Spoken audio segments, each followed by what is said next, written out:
ममता ने अपने बेटे को पढ़ा लिखा कर बड़ा आदमी बनाया। अब वो शहर में अपने परिवार के साथ रहता है।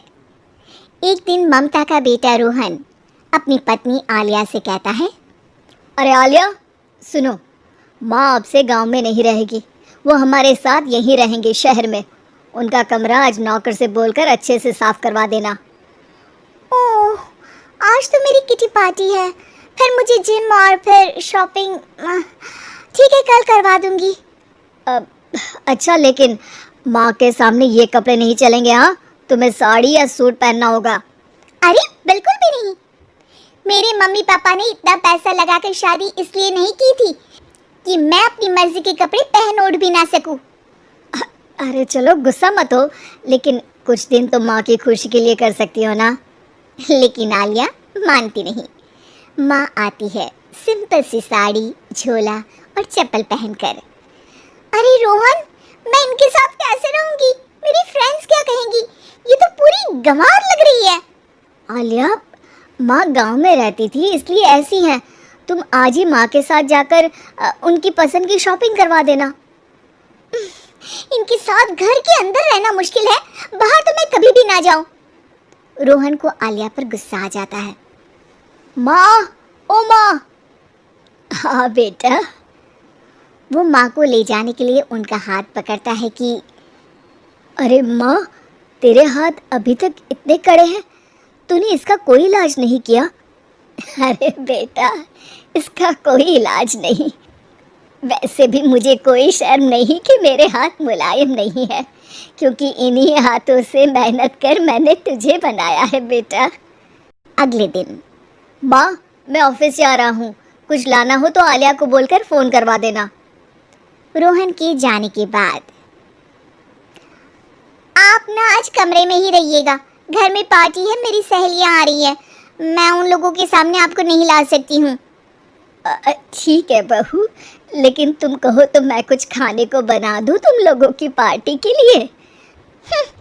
वो लोग सिर्फ कॉन्टिनेंटल या थाई फूड ही खाते हैं। कोई बात नहीं, कभी इंडियन खिलाने वाला कोई मिला नहीं होगा ना। मैं बनाकर कमरे में चली जाऊंगी। जैसे आपकी मर्जी। आलिया के घर उसकी दोस्त आती है, पार्टी होती है। अरे वाह आलिया, ये क्या है खाने में? बड़ा ही स्वादिष्ट है यार, इसकी रेसिपी मुझे चाहिए। हाँ, और ये दाल, ओह माय गॉड, मैंने तो किसी 5 स्टार में भी ऐसी दाल नहीं खाई है यार, तू कुक को यहाँ बुलाना। अब आलिया घबरा जाती है। हाँ हाँ, क्यों नहीं, माँ जी जरा बाहर आइए। आलिया की सास सिंपल सी साड़ी और गांव के अंदाज में आती है। अरे बहू, क्या हुआ? खाना पसंद नहीं आया क्या? बहू? अरे ये गांव से दिखने वाली औरत तुम्हें बहू क्यों बोल रही है? कौन है ये? वो हमारी नई नौकरानी है। सास बहू की बात सुनकर बहुत दुखी हो जाती है। वो सर झुकाकर जा ही रही होती है कि एक सहेली बोल पड़ती है। अरे कहाँ जा रही हैं माँ जी? वो उठकर उनके पैर छूती है। जीती रहो बेटा। क्या है ना, आपकी शक्ल बिल्कुल मेरी माँ जैसी है। पता है आलिया, मैं शहर पढ़ने आई और फिर शहरी हो गई, लेकिन मेरे माँ पापा तो आज भी गांव में रहते हैं। बिल्कुल इनके जैसी ही हैं। आप यहाँ बैठिए ना आंटी, आप सच में बड़ी खूबसूरत है और आपके हाथ का खाना तो लाजवाब है। काश ये मेरी सास होती। सभी सहेलियां सास को घेर कर बैठ जाती हैं और उनसे खाने की रेसिपी पूछ रही होती है कि तभी घर की बेल बजती है और रोहन आता है। अरे क्या बात है, आज आप लोग हमारे घर में? और ये लोग तो मुझे आलिया से ज़्यादा माँ की सहेलियाँ लग रही हैं। क्या ये आपकी माँ है? लेकिन आलिया ने तो कहा कि ये उनकी नौकरानी है और इन्होंने भी नहीं बताया। वो नहीं बताएंगी, क्योंकि उनके लिए बच्चों की इज्जत और उनकी खुशी सबसे पहले है। मुझे माफ कर दो, मुझे इन्हें तुम लोगों से मिलवाने में शर्म आ रही थी कि तुम लोग क्या कहती। अरे अब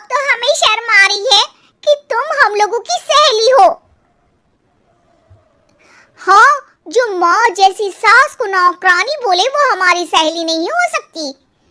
ये बोलकर सभी वहां से जाने लगती है कि सास बोलती है, आलिया की तरफ से मैं तुम लोगों से माफ़ी मांगती हूँ।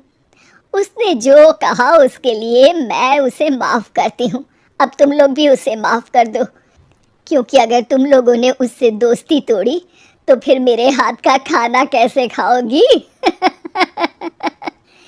नहीं नहीं आंटी, जरूर आएंगे, लेकिन अब आलिया की नहीं बल्कि आपकी सहेली बनकर।